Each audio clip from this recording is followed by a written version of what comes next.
my favorite place to visit is anywhere I'm visiting with great friends and coworkers, as long as they have a happy attitude. But after that, it's for sure Poland.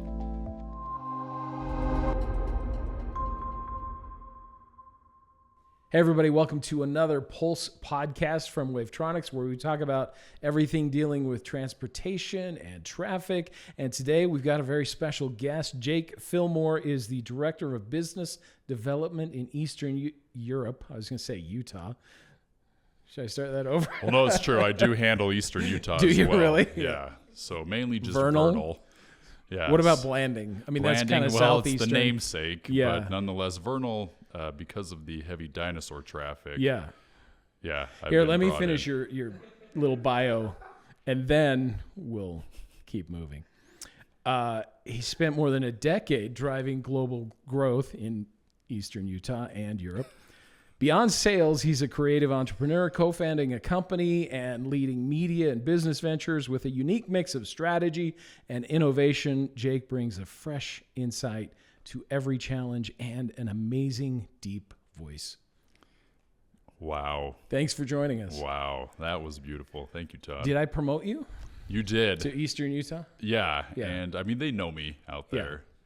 But for everyone, Western Utah, Southwestern, even parts of Southeastern, not as well as just Eastern and Northeastern Utah. So thank you for bringing that. You bet. I'm here for you. You know Utah traffic. You know domestic traffic. But let's talk about international traffic. Let's get into it. How different is it? I mean, you're probably more well-traveled than about anybody I know. Well, I've had multiple trips to, as you mentioned before, Blanding, Vernal, Yeah. but those might be long car rides, but the long plane rides are the ones that I'm a little more accustomed to. And business in Europe and Eurasia and Asia, a lot different than how we do business here. The development cycle is different. The key players are a little different. But then strategies, obviously, are the most different part. What about infrastructure and detection? Is that dramatically different? Would we have a hair-raising experience in other areas? Great question. The biggest difference would be in regulation. So in Europe, you're going to fall under different regulations than you would here in America. And what you find is that the relationship sale is a little different. You need to find different people who hold different power. The feeling I get when I'm overseas is that I really need to get to know the CEO or the director, usually as they call them over there, the directors, and they will do their best to keep me at an arm's length from government officials, and that can be beneficial for everyone involved.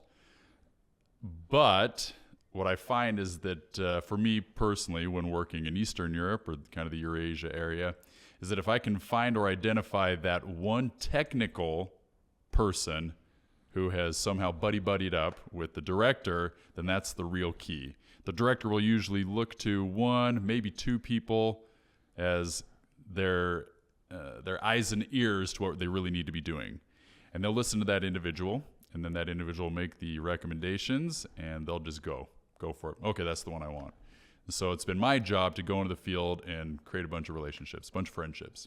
When you're talking regulation, is it more strict, less strict? It's more strict, yeah. So it's more strict over in Europe. They got a broader set of regulations, and the regulations usually are more tied into the environment or power consumption, things like that. Whereas we're a little, my understanding, I don't work a lot in the U.S., but my understanding is it's a little more laxed here. Well, even, we took a trip to London to visit our UK team over there and thought, hey, we'll get some shots of our products on the motorway. You can't pull off to the side like we can here anywhere. You can just pull off the side of the freeway. But even employees that work for us are not credentialed to pull off on the side of the road. It's amazing. Yeah, a real long time ago when we were getting things going in Eastern Europe, we also had a guy by the name of Aaron Childs. Still works here, great engineer. And we were trying to get him, Paul Flegg especially, out of our London office, was trying to get him certified to work nights. And it was really difficult. They ended up making it happen, but it took a lot of time, a lot of energy. And so, yeah, to your point, when you guys went over there and you said, hey, let's just go pull over, it's never going to work. No. But I would like to cordially invite you to Eastern Europe. Okay. Where absolutely that works. Anywhere, anytime. No shirt, no shoes, all service. All service. Yeah. I like that. When we talk detection in other countries, is it traditional forms of detection like we see here, loops, cameras, radar? Yeah. So loops was and still remains a very predominant type of detection throughout the world. It's the lowest cost usually. We have our takes on the maintenance of loops, of course, as a radar detection company. But what I find and what I've found working in the area I've been working in for as long as I have is that loops are starting to go, the way of older technology finally, and they've been around forever. But in large part, you'll find that companies or organizations or countries are looking to just fill a regulation. Okay, this regulation needs to be filled. What's the path of least resistance to that?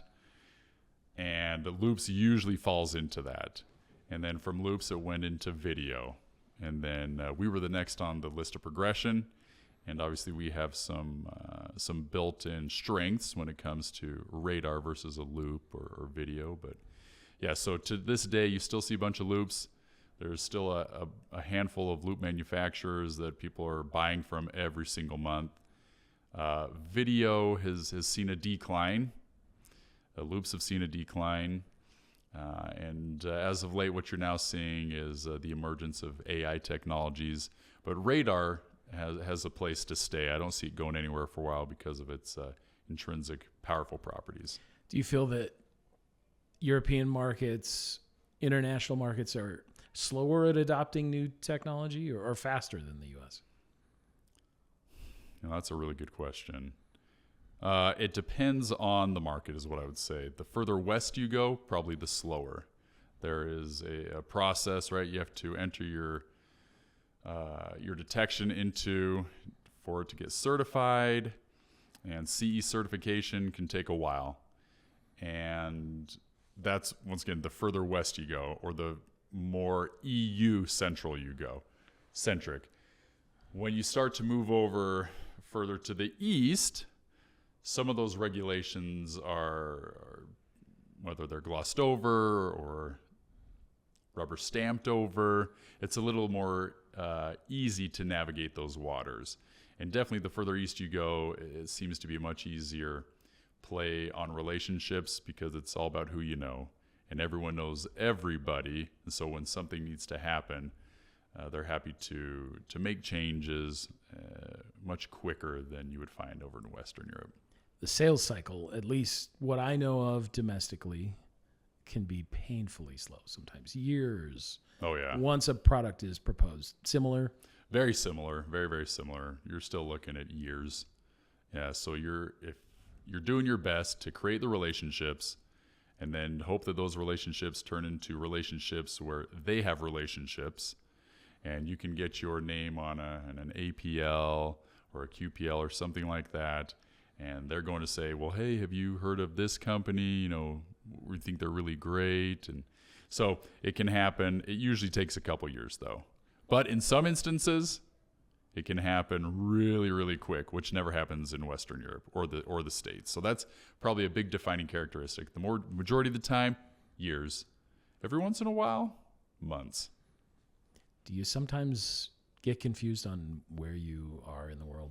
Absolutely. But then I close my eyes and I use my olfactory senses and it lets me know exactly where I'm at, whether it's the smell of borscht in the air or some type of beautiful Polish cuisine or, fish and chips or just the delicious smell of a baguette, then I know where I'm at. What's your favorite place to visit? Oh.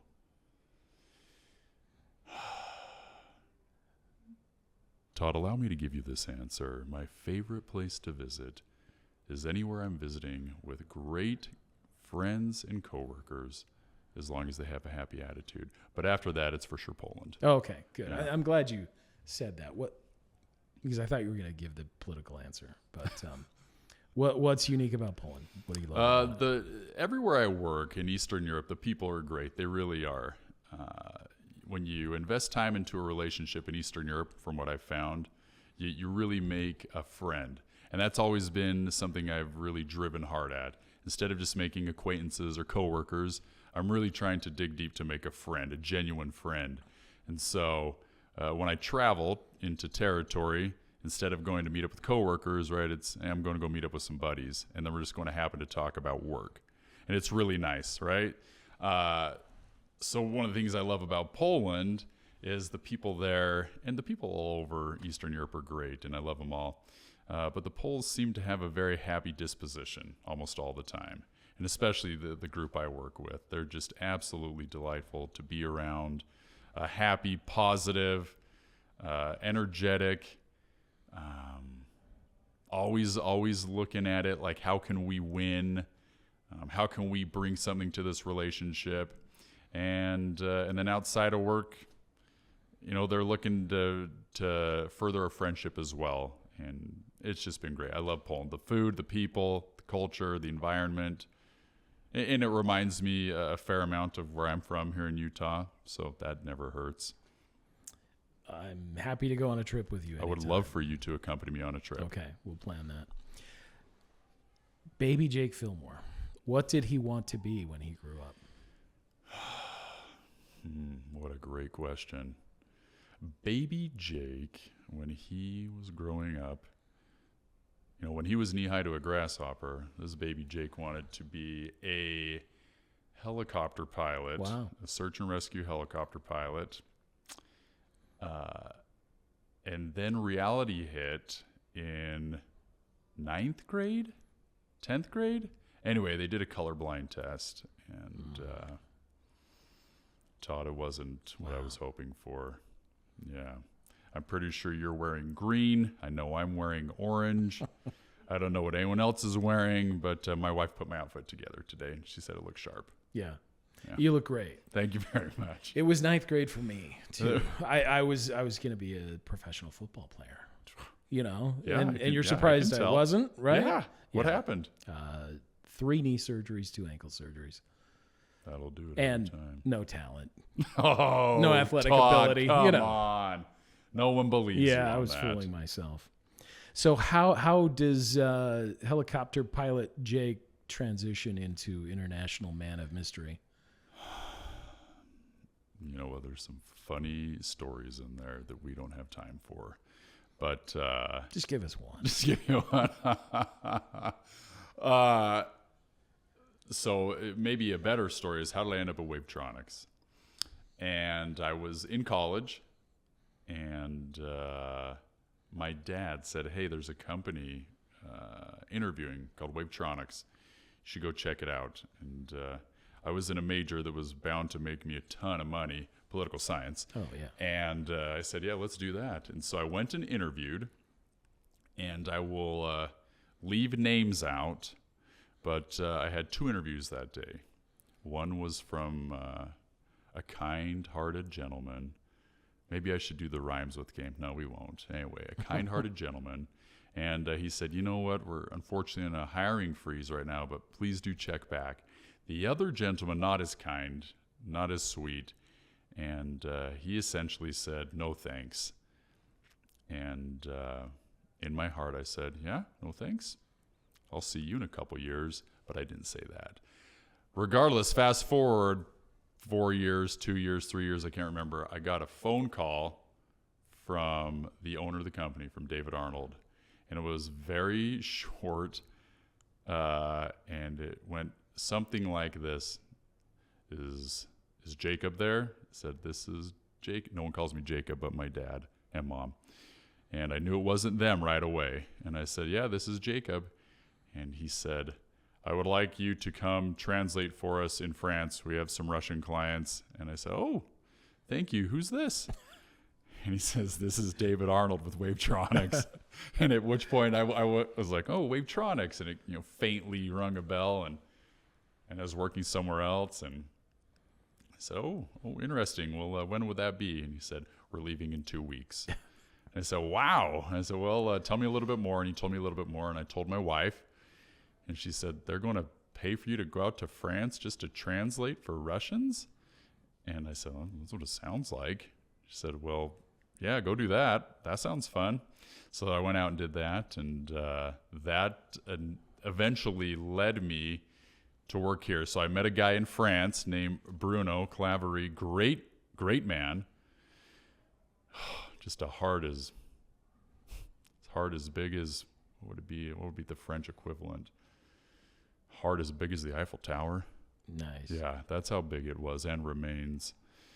My understanding is on my trip, there's some stories from that trip, some great stories, but my understanding was he approached David and said, I think I'd like to work with that guy.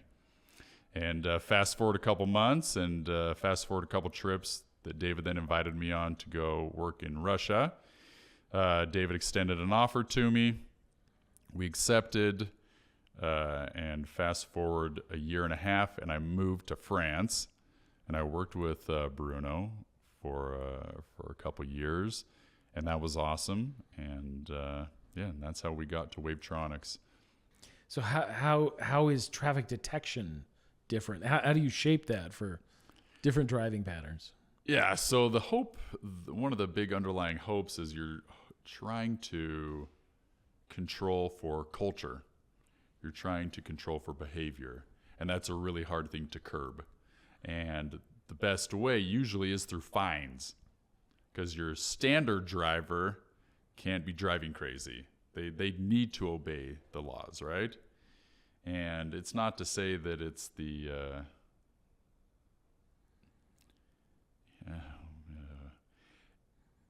sometimes, you can get out of fines in unique ways over there in Eastern Europe and other parts of the world, South America, Central America, North America, all the Americas, everywhere.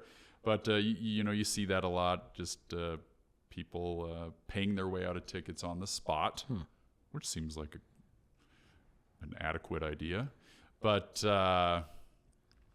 what is slowly happening, and I could see it over the time I spent in some of these bigger cities, is that through creative design and deployment of detection and the full system, is that you are starting to rewire the neural circuits of the culture, right?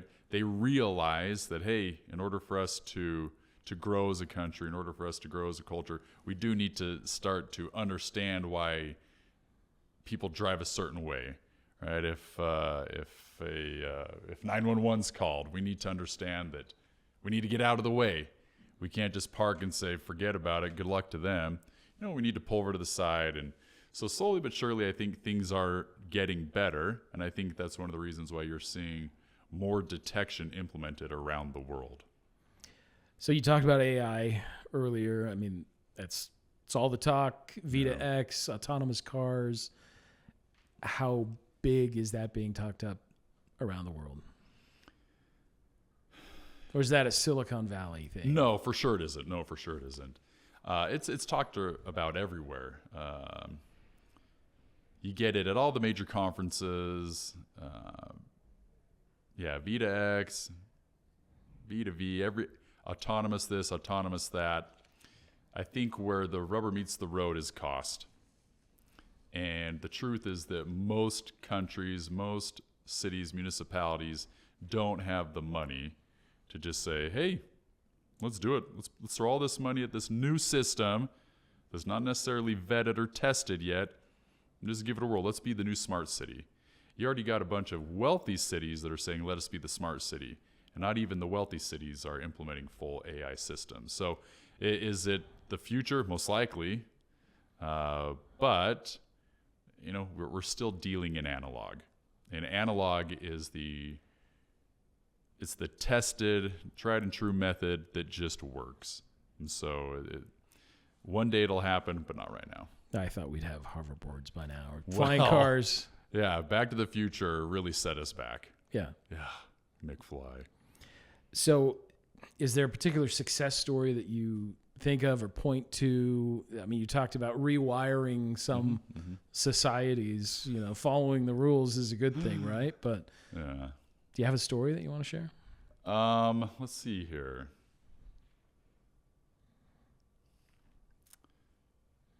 You know, we were, there's a couple stories, but I'll share one. So I've been working so my territory extends essentially from the eastern border of Austria all the way down to the Caspian Sea by Azerbaijan. And I've been fortunate enough to travel to a bunch of different countries and work in a bunch of different environments and work with a bunch of different cultures and people and systems. And one of my favorites has been in Kazakhstan. Lots of reasons, but Kazakhstan came to us essentially with open arms and saying, we really want to create a smart city. We're going to dump a lot of money into our new capital. They moved their capital from Almaty to a city called Astana, which is now called Nur Sultan. And the government was getting ready to make a huge investment into their new capital. And so they had taken all this land that really wasn't developed yet, and they said, hey, let's do something special here. And through the grapevine, we had been making great inroads in Eastern Europe, especially Moscow. And Moscow is in Eastern Europe, for the most part, has been looked at as like the big fish, right? And people, what are they doing there? And we had just made some huge inroads in Moscow, done some really big sales, some really big projects, and it trickled down to some people in Kazakhstan. And I remember I got an email one day, and I ran it up to my boss at the time, and he said, we can't support that, just tell them no. I said, okay. And I said, hey, at this time, we don't have enough personnel to support this. Check back in a couple months. He probably wanted me to say a couple years, but I was like, I need some more stuff to do. Let's do some more stuff. Anyway, they checked back in probably a month, and they said, we would really like to work with you. And we were able to finagle a trip out of it. We went to Kazakhstan, and they welcomed us with open arms and said, hey, we really like what you guys have to offer, both with your matrix unit, your intersection adaptive unit, and also with your ITS unit, your HD. I said, great, well, let's do some demos. And so we did some demos, and everything worked really, really well. And the first time we went was early fall of probably 2014, maybe 2013. And just had a great time, right? And they kind of rolled out the red carpet for us, and we showed them our detection and how to use it, and it was really great, right? And then fast forward a couple months, and we ended up there, I think it was me and Kevin Hurst, and we were there, I think it was January, and Kazakhstan is freezing in the winter, and I thought that as a local Utah guy that I'd be just fine, but it was negative 20, and the wind's whipping, and anyway, great time. But with Kevin's help, we showed them what we could do again. But the beauty this time was they wanted to know how well we worked in the winter. And that's a big thing in our industry. And this time, our coldest installation, I think, was somewhere in Alaska. And so beforehand, we had Dan Dukewitz. Love that guy. He actually made a video for me where they froze a sensor in a block of ice. And then they tested it, and it worked just fine. And I remember when I showed it to the people in Kazakhstan, we went and we showed it to not just we were still vetting our dealer at this time, but we showed it to a bunch of government officials.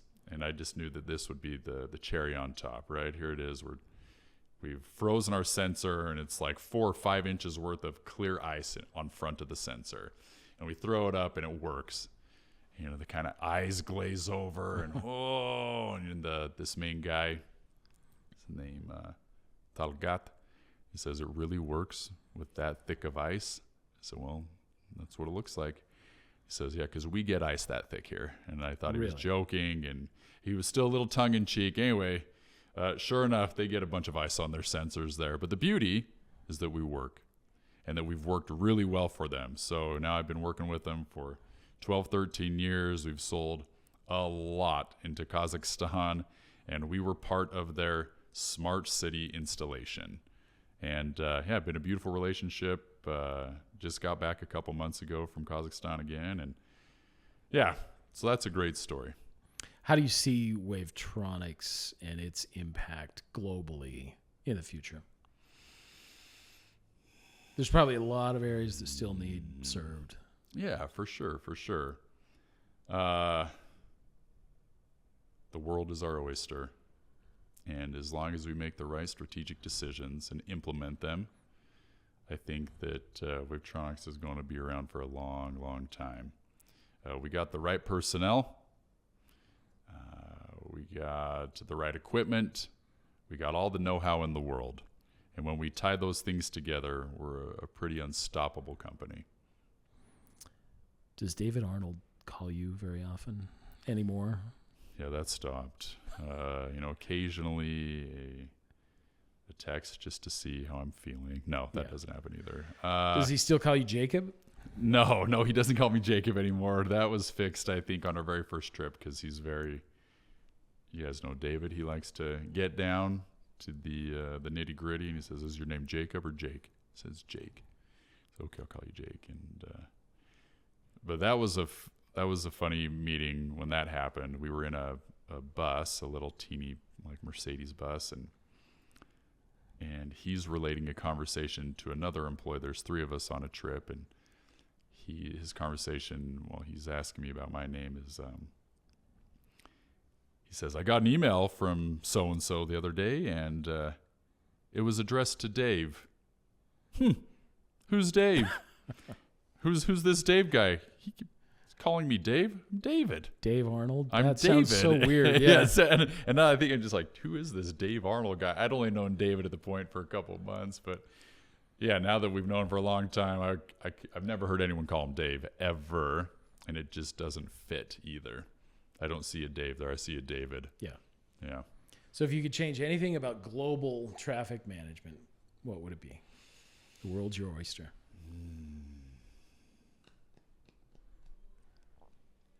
Well, that's a great question. I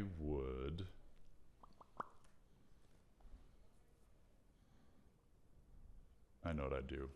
I would make it so that, because I do a lot of my work in the EU, I would make it so that the EU regulations weren't so restrictive, weren't so suffocating. A lot of the projects over there are tied to EU funds, and so the EU gets to dictate a bunch of how those funds are spent, where they're spent, and seems more often than not they dictate that projects or equipment for projects will usually be the lowest price, and that's not us, right? And we're all big believers of you get what you pay for at the end of the day, and quite frankly, that's how I've had some great success in my career here so far. Is you get what you pay for, and so when you go with a cheaper alternative, eventually you have to turn that around. And we've been fortunate on the receiving end of those turnarounds. So I would try to find some way to lessen the regulation with EU law. The end game, drivers.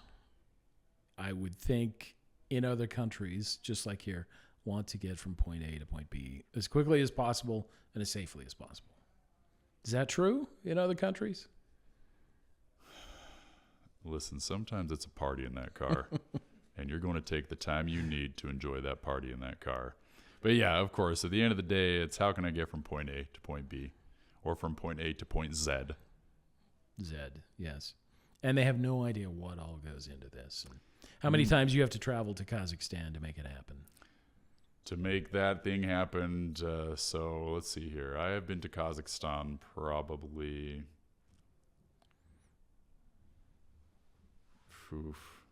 30 times. Been to Moscow 60 times.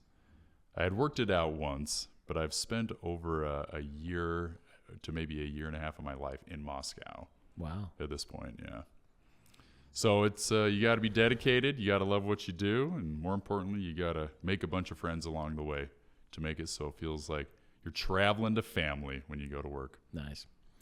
So, Jake, is there anything else you want to share with us and our viewers, listeners, about international traffic business or travels? Yeah, get out of your house. That's what I got to share with you. Get out of your house. Go grow, go learn. Don't be afraid of traveling. It's the greatest teacher that life has to offer, beside your parents. But get out of your home, get out of your comfort zone. Try things that might make you squeamish or puke. Make a bunch of friends along the way so everywhere is your family. That's my advice. Did you go back to visit that person who gave you the hard no here at Wavetronix to say, hey, guess what? I work here now. That person ended up being my boss. How fun. Yeah. Yeah, oh yeah. Good for you. Well, thank you, Todd. It's been a fun conversation. It's been great. Yeah, I don't know how much of it we can actually air. But we'll put it through the censors, and we'll see where it comes out on the other end. It was awesome. Thank you very much. Thank you thank for having me. Thank you, everyone. To all the crew. Cast and crew, yeah. Shout out, tech crew. Studio audience, we love you guys. Thank you, studio audience. Yeah. Okay. Thank you, man. We'll see you next time on the Pulse Podcast from Wavetronix.